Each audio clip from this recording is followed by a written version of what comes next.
to this week's edition of the Met Report. I'm Alex Petrich. And I'm Brandi Thomas. Thank you for joining us.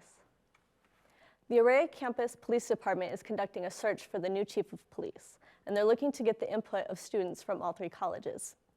Flyers around campus containing this QR code have been put up over the past few weeks, and when scanned, will link you to a Google survey with a list of questions provided by the ACPD.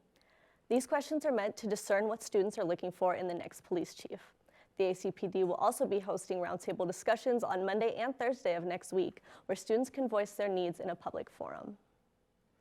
Chabad of Aurelia campus recently held their Purim in Wonderland event this past Monday. One of the key features was the mad costume party that took place. The Purim holiday is celebrated by people of the Jewish faith every year in March and involves wearing masks, giving gifts, and group celebrations. For the Purim festivities on campus, the costume theme was Alice in Wonderland. The party had a wide range of food, music, entertainment, and readings from the Megillah, a sacred Jewish text exploring the meaning of the Purim holiday. Our reporter Tyson Sintas caught up with 2 students at the event. Purim is a huge event. It is our happiest holiday. In this story of Purim, this guy Haman wants to kill us, and thank God we survived. Am Yisrael Chai, we're still here. We're still here. We're still celebrating, and we'll always be here. Am Yisrael Chai. The Aurelia campus offers multiple choices of food all around the area. One hidden restaurant run by students is Degree Metropolitan. Degree Metropolitan, part of Metropolitan State University. So Degree is the restaurant, part of the Spring Hill Suites, Denver downtown. It also works pretty closely with the hospitality program at MSU.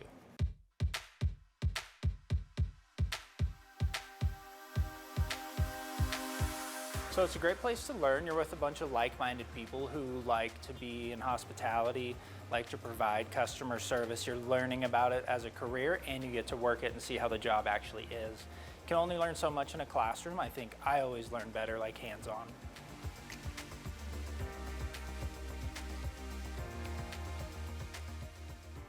Our menu consists of, I would say, like American food. We have burgers and sandwiches. There's steak on the menu, salads. They do flatbreads that are very good, and then they have some weekly specials sometimes too.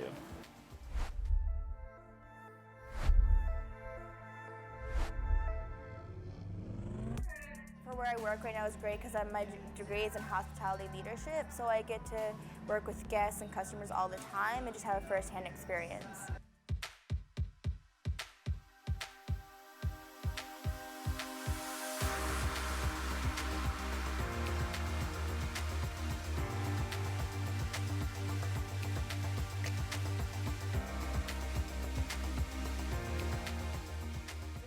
Different aspects than just working like front desk of a hotel or at a brewery, because you won't get like the first-hand experience with customers or guests. So I like myself immerse yourself. And I have connected a lot with my fellow employees and my managers, and like just the whole hotel. I felt like really welcome here. Well, I shouldn't really felt my last job, and here I just felt like it's a great place for me to grow. It's a great environment, and like you said, it's student assisted, so the person taking your order and the person making your food are all going to be students. So not only are you getting a great environment with wonderful food, but it's also helping out kids learn along their way to finding out what they really want to do. If you have a talent you'd like to show off, then Open Mic Night is the place you want to be. Organized by CU Denver, MSU Denver, CCD, and sponsored by the Center for Multicultural Engagement and Inclusion, Open Mic Night at the Tivoli Garage Lounge is a place where singers, dancers, poets, comedians, or anyone can perform in a judgment-free and encouraging zone. Open Mic Night happens every month and is open to anyone on campus, so whether you want to show off your talent or enjoy some food while you scope out some of this campus's hidden gems, make sure you stop by for the next Open Mic Night on April 4th from 3 to 5 p.m. If you're looking to get great drinks and support a good cause, the MSU Mug Club is the place to be. During its 6 years, the club has accumulated around 1,100 members and meets the 3rd Thursday of every month. By joining, members are directly supporting the funding of the MSU Denver Mug Club Endowed Scholarship. The scholarship will be awarded to a student majoring in brewery operations. For a one-time fee, members have access to benefits like 1 free beer and free appetizers during happy hour and $1 off every beer after that. MSU Denver students and alumni can join for $25. Faculty and staff can join for $60, and community, friends, and family can join for $100. For more information, you can visit tivolibrewingco.com/MSU Mug Club.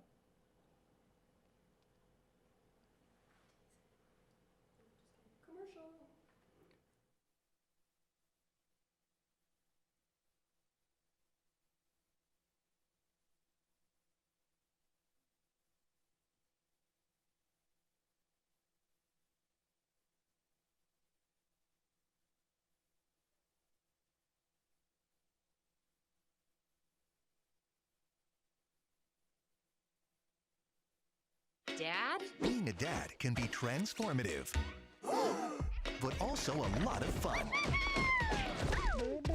Help prepare your little monster for the outside world. Encourage their interests. Support their growth. Walk them through new relationships. He's perfect. Whatever you say. And prepare them to stand on their own 2 feet. So much of the good in my life is because of you. Never stop being a dad.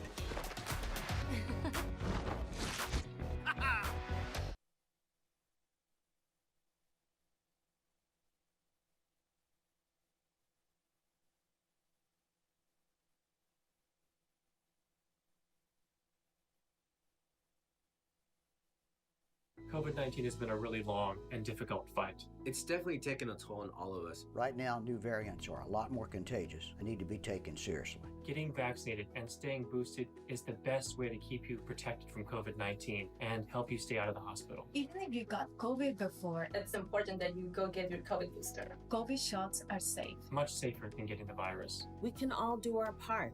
And get back to living. You can go to getvaccineanswers.org for more information.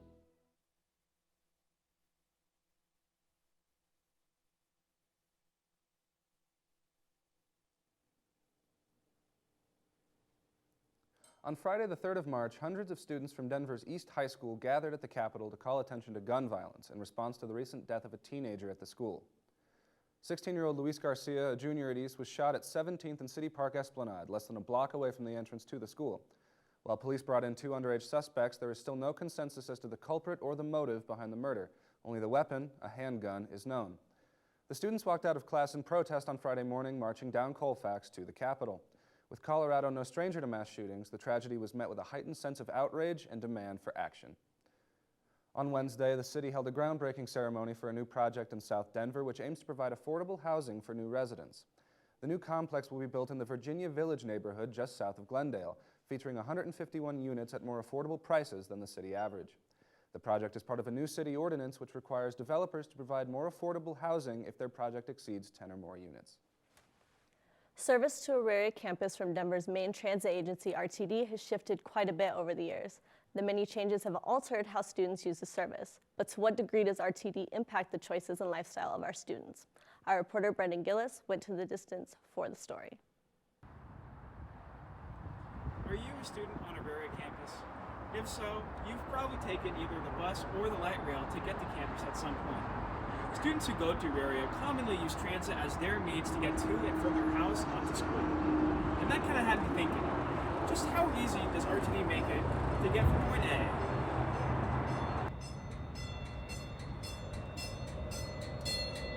to point B? Well, the Regional Transportation District, or RTD, currently has a transit system that includes over 170 bus lines and 10 rail lines. But the current operation is a reduced version of what RTD offered before the pandemic. The 2 lines permanently acts in the wake of low ridership were the C and F lines, which travel to downtown from Littleton and Parker. Manish Shirgarkar is an assistant professor at CU Denver in the Urban and Regional Planning Department. He says RTD's current system forces students into making a decision between 2 undesirable options. A lot of our students are doing a couple things. They're either paying high rent for tiny apartments or shared living close to campus, or they are traveling from further outside. If they're traveling from further outside, they quickly realize that RTD is probably not going to serve their needs unless they position their rental unit somewhere just so. Sang Nguyen is a student who commutes to school on the W line from Wadsworth. He is content with RTD's service, but still has frustrations with its reliability. Overall, in terms of time, sometimes there's moments when you're there early and it's like late, maybe like a few minutes late, and then there will be times when you're like maybe 1 minute late and then it was early and then it disappears on you. Frustrating situations like this lead many students to give up on the idea of commuting by train. It can be a difficult decision between driving to campus and using up gas, or taking the train and waiting long times. Consider by contrast the metro system here in Seoul, South Korea. There are over 300 stations across Seoul's metropolitan area and over 100 bus lines. If you miss your train here, you typically only have to wait about 7 minutes for the next one to arrive. But during rush hour, that wait time can drop as low as 2 minutes. Residents here pay for fares by carrying a reloadable fare card with them at all times. They can even use their phone if they are so inclined. And on top of all that, every station and every train car provides free Wi-Fi for all riders. Impressive as it is important to remember that Seoul's subway system operates on a massively higher budget than what RTD is given. Nevertheless, it lays a blueprint for potential changes that could be implemented right here at home with the proper attention and resources. RTD is working to combat problems with the security and safety by adding turnstiles to Union Station and increasing the amount of security officers present on cars and at stations. However, RTD says there are no plans to increase operating frequency due to staff retention issues. For the Met Report, I'm Brendan Gillis. Women's History Month is celebrated in March, and this Wednesday kicked off a variety of festivities in its honor. Our reporter Melanie Aguirre has the story. Today we are at the Denver Botanical Gardens for the Latina Leaders and Entrepreneurs event, celebrating International Women's Day. Let's take a look. Celebrating its 5th anniversary, the Latina Leaders and Entrepreneurs event highlighted the achievements of powerful women in the community with a panel of special guests in an entrepreneur market. The panelists were Patsy Landaveri, Vanessa Huerta, Tamil Maldonado, Elizabeth Munoz, and Maria de Cambra. The 5 women shared the obstacles they have overcome to become the exemplary women they are today. Patsy Landaveri left us with some very nice advice, saying that all women have the wings to fly and achieve their dreams. In another corner of the event, a variety of Latina women organized stalls to sell their products and crafts. I had the opportunity to interview one of these saleswomen, Carla Colin, and she told me a little bit about her business. We have art that is brought from Mexico, and we support marginalized communities in Central and South Mexico that do not receive support from the government or anyone else. Many of them are first-generation college students that are paying for their education through the sale of these art pieces. It's like a scholarship for them. Right now, we are just starting out, and we have already sold one of our largest pieces, so it's going great. In a truly spectacular event, the Latina Leaders and Entrepreneurs created an incredible space to celebrate International Women's Day. For the Met Report, I'm Melanie Aguirre. Well, we've seen a welcome change in this weather lately, with sunny skies and higher temperatures. Here to give us next week's forecast, we go to Noah Block outside the Tivoli. Good morning. I'm out here in front of the Tivoli Student Union where it's about 30 degrees and cloudy, though it should get much nicer later in the day once those clouds clear up. It'll then get a bit cooler over the weekend, but we can enjoy another mild day on Tuesday the 14th with a high of 68 and partly sunny skies.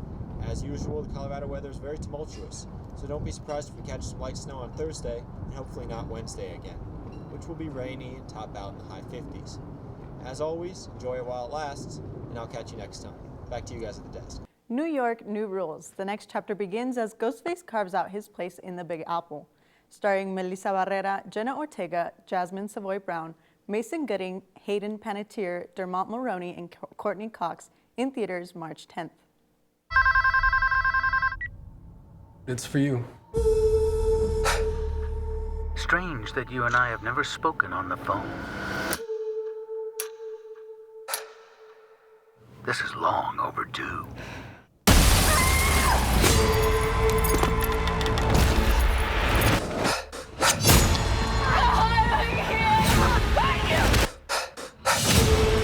What is this place? A shrine.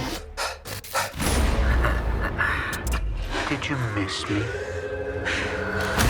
He's gonna keep coming after us. Maybe he gets to win this time. We've got to lure him in. And we execute him.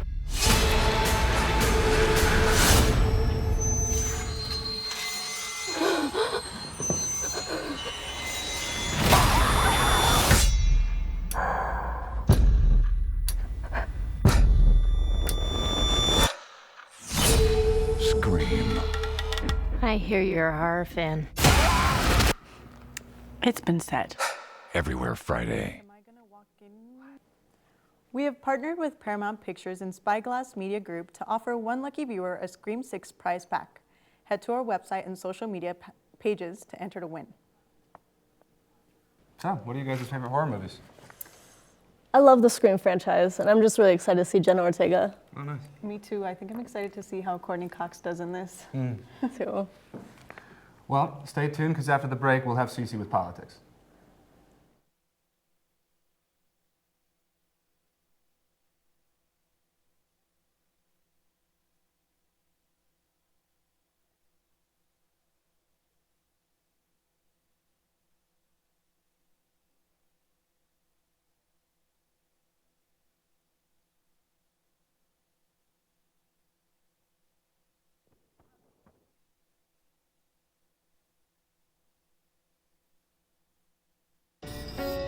I'm a first-generation Filipino American. You don't always feel you're a part of the country you live in. It's this weird middle space sometimes that you have to live inside of. But when you meet others that are also living in that space, you'll learn to know that it's its own unique space too.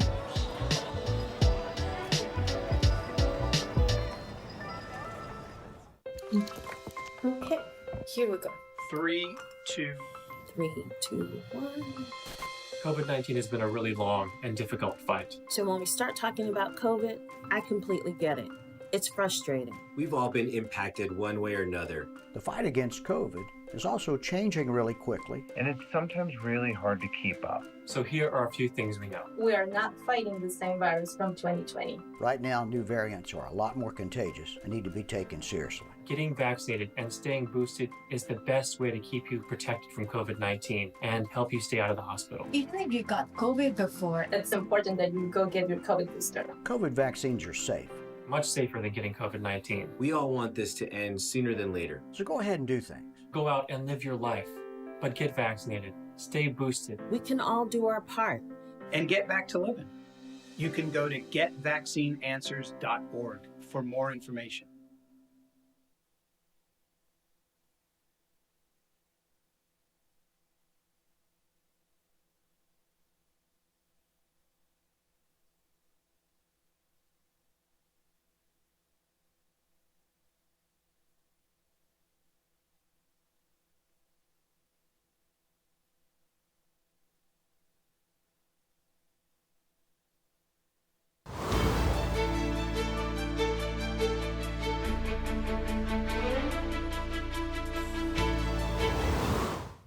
Hello and welcome everyone. I'm Cecilia Perez-Najera, here to bring you the latest in the world of politics. Republican Senator Mitch McConnell suffered a fall on Wednesday night in Washington, D.C. and is now on medical leave.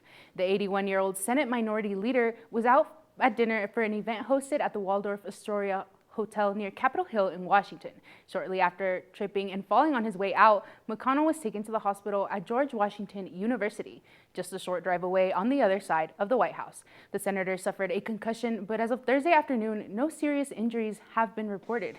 He remains absent from the U.S. Congress until further notice.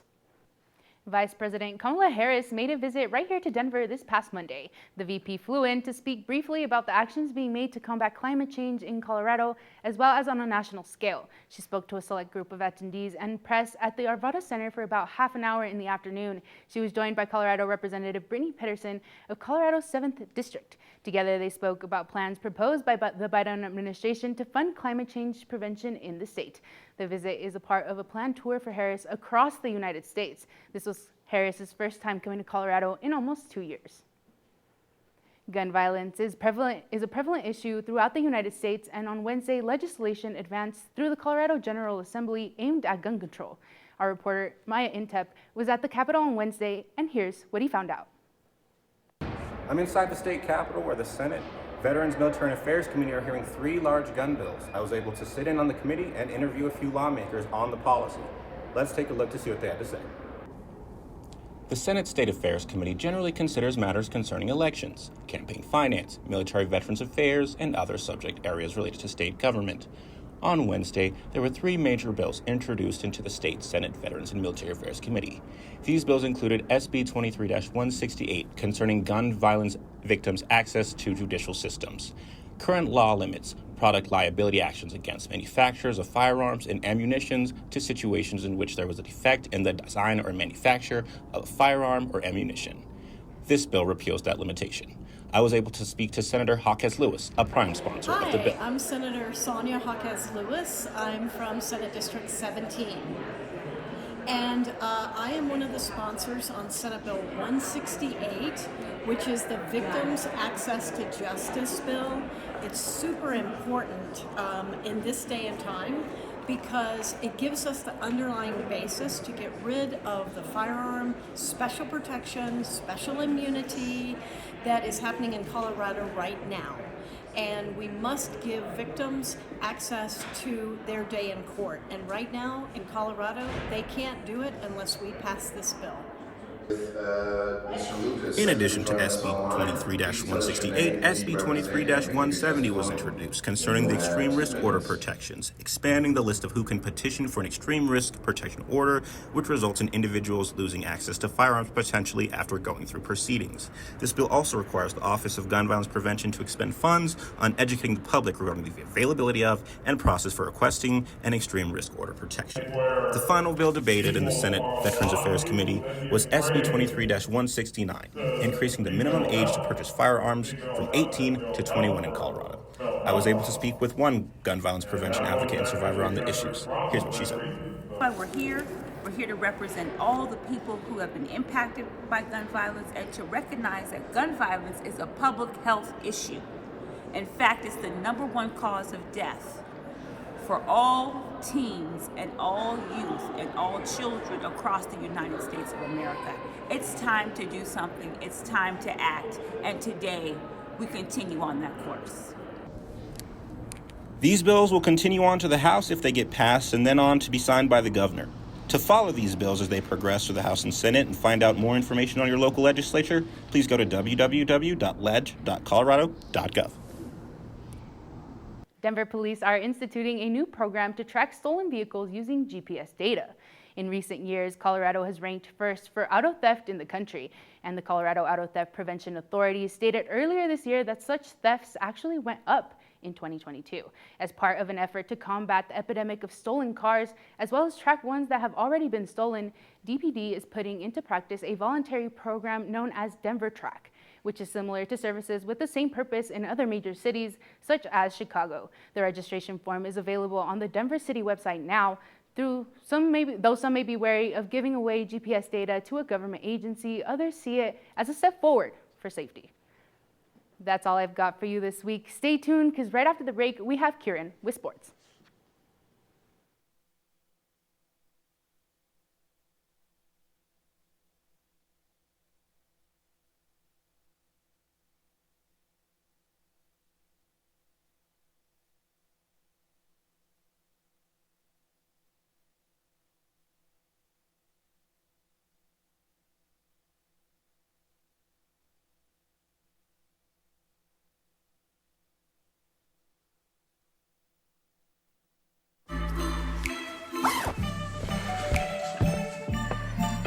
Yo, camping buddy.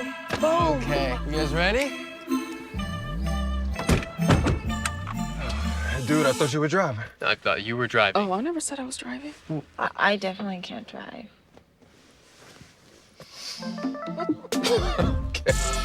If you're high, just don't drive. It's illegal everywhere. If you feel different, you drive different. All right, let's try this.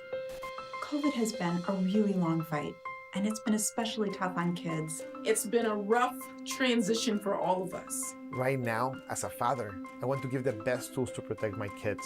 So what can we do to get back to that sense of normalcy? Every day, parents ask me if their child 5 and above should get vaccinated. The answer is absolutely yes. My own sons, who are 6 and 8 years old, had their COVID vaccine. It's an added layer of protection to keep kids from getting any type of severe illness or complications from a COVID infection. A lot of parents are also wondering if the vaccines are safe. Yes, it's safe and effective for children. Definitely safer than a COVID infection. Children get back a at you with smaller Meritport dose Sports. than Let's adults get started. So if you This have past questions weekend, or Club Golf concerns competed in about their the first vaccine, tournament of the that's spring, okay. held at the Highland Meadows Golf Club in Windsor, Colorado. To protect kids and help them stay healthy and all Although it get was a through cold this and windy together. weekend, the Roadrunners came prepared with hand warmers and hats.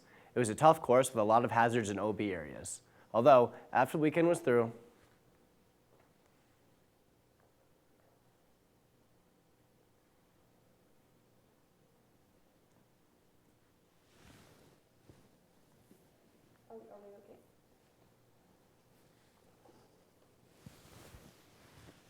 Countdown into the intro. okay.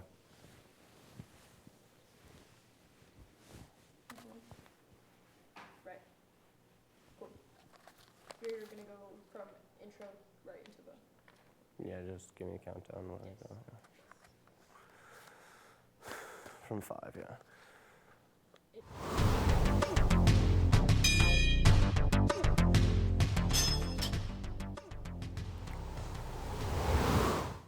How's it going, everyone? My name is Kyran Nigro, back at you at Met Report Sports. Let's get started. This past weekend, Club Golf competed in their first tournament of the spring, held at the Highland Meadows Golf Course in Windsor, Colorado. Although it was a cold and windy weekend, the Roadrunners came prepared with hats and hand warmers. It was a tough course with a lot of hazards and OB areas. Although, after the weekend was through, the team came in fifth, shooting a score of 980. Although, Boulder's A team won the tournament with a team score of 759. The next tournament is at the Highlands Ranch Golf Club on March 25th and 26th. Tune in a few weeks to get the scoop. It was a Roadrunner versus Roadrunner showdown last weekend for the MSU lacrosse team. The club lacrosse team hosted the University of Texas San Antonio Roadrunners at Englewood High School last week. The team started off strong but slipped in the second half, allowing UTSA back into the game. The cool Roadrunners, however, were able to keep the lead and finalize a 17-13 win. Team captain Jake Downing explains how they pulled it off. Just not getting down on each other, going back to what we focused on in practice, getting right back into it, picking each other up all the way to the end. After 6 long years, the World Baseball Classic is back, and Rockies fans have a lot to look forward to this time around. The Rockies are well represented at the WBC. Both Kyle Freeland and Daniel Bard are representing Team USA with a chance of repeating their 2017 title run. Relief pitcher Justin Lawrence has already suited up for Team Panama and recorded the final 3 outs in a 12-5 win over Chinese Taipei. Catcher Elias Diaz will join Team Colombia, and second baseman Alan Trejo will be playing for Team Mexico. Minor league pitcher Michael Peterson will represent first-time qualifier Great Britain. Hitting coach Hensley Mullins will manage for the Netherlands, and minor league manager Chris DeForia will be on Team Italy's staff. Fans can catch coverage of the entire tournament on Fox, FS1, and FS2 through the end of March. That's all I've got for sports today. Remember to fill out your brackets in March Madness on Sunday. Back to you guys at the desk. Thanks, Kyran. Who do you have winning March Madness this year? That's got to be a tough pick, but I always got to ride with Kansas. You're going to go with Kansas again? I do. I'm going with Creighton, and I am confident in that decision. Well, thanks for joining us this week on the Met Report. Remember to follow us on Instagram, Twitter, and at mymetmedia.com. Have a great weekend, everyone.